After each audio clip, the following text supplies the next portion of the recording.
আসসালামু আলাইকুম দর্শক আপনি দেখতে পাচ্ছেন আমি দুবাই শহর দিয়ে হাঁটতেছি।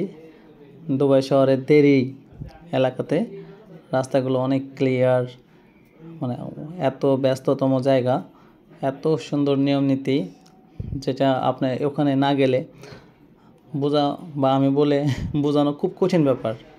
আমার সামনে যাকে দেখতে পাচ্ছেন সে আমার ফ্রেন্ড। আমরা দুজনেই দুবাইতে আমাদের একটা সেমিনার ছিল, সেখানে আমরা অংশগ্রহণ করেছিলাম। তো তার ফাঁকে আর কি আমরা একটু আমরা নিজেদের কিছু ভিডিও ধারণ করেছি।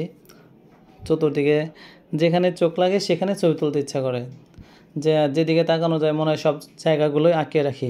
আপনি কি একটু খেয়াল করে দেখেন, রোডে কোনো প্রকার ময়লা ধুলোবালি কোনো কিছু নাই, একদম সাজানো গোছানো একটা শহর। অনেকেই বলে আর কি যে আমেরিকাটাকেই আর কি উঠিয়ে এনে দুবাই মরুভূমিতে বসিয়ে দিয়েছে। তো দুবাইকে দেখা আর আমেরিকা দেখা মোটামুটি একরকমই। ভালো লাগলে আমাদেরকে সাপোর্ট করবেন।